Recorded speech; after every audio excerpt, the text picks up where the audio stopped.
Hey guys, welcome back to my channel. If you've never been here before, I'm Chantel, and if you have, thank you, welcome. Today we're going to be talking about what are the 15 most common mistakes that truck drivers make. So after doing this for about 3 years, I have gathered 15 things that are the most common things that truck drivers do that they shouldn't. And yeah, if you don't do these things, then congratulations, you're a great truck driver. All right, so the first one is phone usage. So every truck driver uses their phone. Some while driving and some while not driving. Your best bet is trying not to use your phone when you drive, because obviously that's unsafe and it can cause a lot of accidents. Your best bet is to do anything that you have to do on your phone prior to moving, and that way you avoid having to use your phone.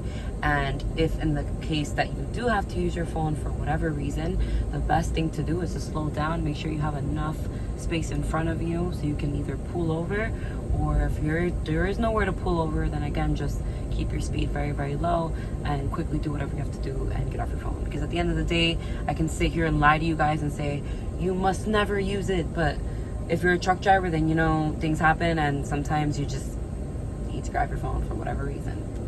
So the second thing is not inspecting your vehicle. So this is a pretty big one, and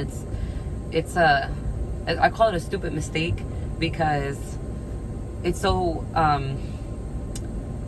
easy to mess your day up and to give yourself expensive repairs by not checking your truck prior to leaving the yard.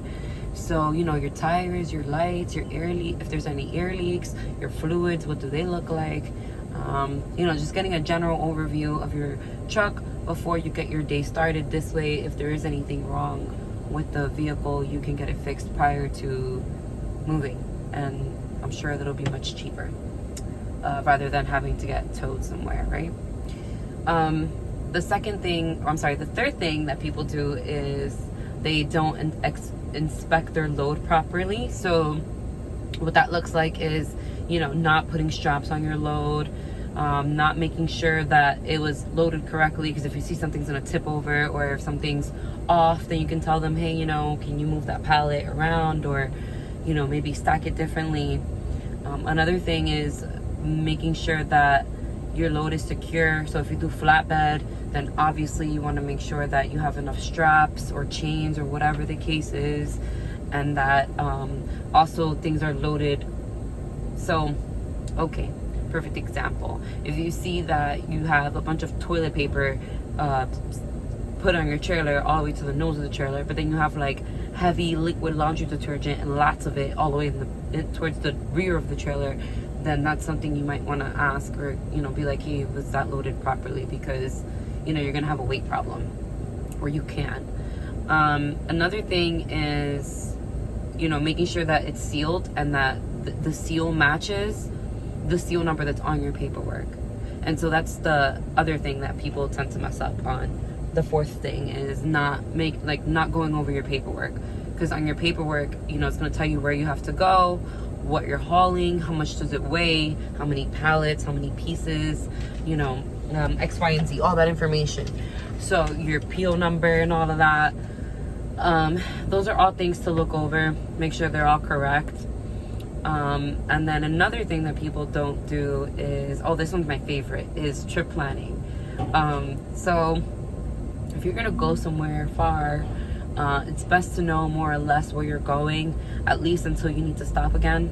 So if your trip is a total of 9 hours of driving, but you want to stop at 3 hours, then it's best to figure out where you're going to be going from now to 4 hours from now, just in case, and figure out what truck stops are near that 3 hour mark. That way you know exactly what exit you're going to be getting off on and what truck stop it is, and if not that one, then one nearby, right?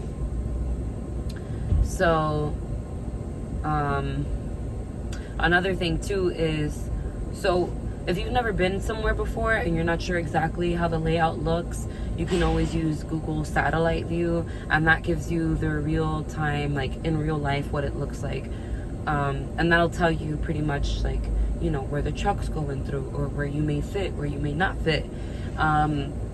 stuff like that. It'll help you. What else? Hold on, there's one more thing. Actually, I think that's all. Yeah, for trip planning, that's pretty much it. Knowing where you're going and what it looks like, and just trying to prevent any tragedies from happening. Like running into a dead end and you can't turn out. Like, you can't do a U-turn. Stuff like that. That kind of sucks. Another thing is poor time management. So, yeah, if your drive is 9 hours, but, you're going to stop like 7 times, it's going to take you a lot longer. So you need to kind of plan out how much time you have to stop. And what I like to do is if my truck GPS says that I'm going to get somewhere in 9 hours, then I will give myself 11 hours, and then obviously if I'm going to stop to shower, then I'll add another hour, and that'll tell me what time that I have to leave by, and, so forth. Because you kind of got to know how much time you personally take. Some people are very quick at the truck stops. Some people take a little longer, so you'll know more or less how much time you're going to be needing as you go by, as time goes by, and you do more loads. But generally, I would say give yourself an extra 2 to 3 hours, especially if you're going to shower. But if you're just going to stop to fuel and only do that and just quickly eat and not waste any time, then yeah, I think adding another 3 hours to your run is pretty good. You should get there. Like, you should have enough time to get there. So yeah, and that could kind of make or break it for you, because if you are mismanaging your time as to how long it's going to take you to get somewhere, including your stops, then you're going to be late, and you just kind of screwed yourself over. So I always say plan to run into traffic and other problems. That way you have more than enough time to get there. And sometimes you'll find that unfortunately you just don't have that much time because the delivery has to be made early or whatever the case is. And at that point, you just pretty much know you better be very strategic with how you plan your stops and when you're going to be stopping to do the things that you need to do, and making sure that you do it quickly so that you're not late. And then once you do a delivery and stuff, one of the most important things of your job is making sure that you send the paperwork over, the proof of delivery, or the bill of lading, the signed bill of lading. You want to send that over to your dispatcher if that's how you work, because some people, if you work for a mega carrier, I'm not sure how that works, but for smaller companies you pretty much have to send the signed paperwork over to your dispatcher, and that way they can get paid, meaning you can get paid. So you never want to lose that paperwork, even if you send the picture over to your boss. It's best to find somewhere in your truck dedicated, have that only for paperwork, that you receive. So another thing is your logs. So making sure that your logs are clean and that they're within regulations, and that you have proper explanations for your on duties and stuff like that. That'll cost you a really big ticket if you don't have your logs in order. And if you just happen to find a DOT cop who's not having a good day, he'll have a lot of fun with your logs. So, try to avoid any of those problems by keeping your logs clean and in regulation. So I want to see, there was another one. Okay, so another thing is when you're driving, a lot of truck drivers will tailgate. That's super dangerous, guys. I don't recommend anybody to tailgate, not even if you're empty, because you just never know what could happen. And yeah, you can literally hit someone. You can rear end them, and not only will you rear end them, but you're more than likely going to get sued by them. You're more than likely going to get fired depending on the damage that you do. And it's not good for you. It's going to be on your license. Now you're going to have trouble getting hired somewhere because you rear-ended someone. It's not worth it. Don't even bother. I wouldn't. So another thing too is not using your mirrors. That's another common one, is people don't use their mirrors, and then they end up getting into unnecessary accidents, meaning like cars merging onto the highways. They get squashed on the side because no one's looking. The car thinks that the truck saw them, but they didn't. Also, if you drive in New York or in any kind of small big cities with narrow roads, you'll know that if the roads are like turning and curving, you need to watch your mirrors, because you will sideswipe someone in a car if you don't watch your mirrors. Sometimes you might even have to use your horn to let them know, like, hey, I'm kind of big and I need some room. So yeah, definitely using your mirrors is an important one. Not too long ago, someone dropped my trailer because we were docked. We were in a shipping facility, and my trailer, we had to drop our trailers. So my trailer was dropped and it was getting loaded, and his was already loaded. They had just finished working on his trailer. So he hooked up, and when he turned out of the spot, he dragged my trailer, dragged and dropped it, and broke the landing gear. So again, not using your mirrors, right? So rushing, and I think rushing is a big cause for a lot of these things, right? Like not using your mirrors, tailgating, speeding, just stupid things like that. And then another one that I want to talk about is also using your signals. So making sure that your signal lights work is definitely before anything, right? Because what's the point of you using them if your lights don't even work? So always make sure every day that your lights are working, and if they're not, then make sure you get them fixed as soon as possible. What's another one? Let's see here. Oh, blocking traffic. Ooh, that's a good one. Blocking traffic on the fuel island. Oh my God, is that annoying. Guys, if you get your fuel, go inside while you're fueling and be quick about it. And then if you need to do something else, come back out, move your truck forward, go back in. You have 5 minutes to do what you need to do, because you don't want to stop the other person from doing what they have to do behind you, because when it's you trying to, fuel up, you get kind of annoyed, right? When somebody's just taking their sweet old time and they go MIA in the truck stop, like it's annoying. So just be for everyone, just for yourself, and just to be considerate, and to keep the flow of everything moving nicely.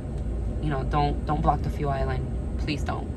And also, when you block traffic in shipping facilities, when you first come into a shipping facility, if it's a tight, small space, you don't want to block the entrance. Like, move over somewhere, just don't block the entrance to any facilities, exiting or entering, as well as truck stops, right? As well as, parking too close to the curb somewhere, or look around, make sure that there are no entrances or exits to warehouses near where you're parked, like on a side street, let's say, because you want to give everyone the space that they need to move, because that's just how that goes, right? So that's a big one. And then okay, so surpassing low bridges. Yeah, guys. Okay, and also your weight limit and your height. So you need to respect that, unless you drive in New York. I just made an episode about that.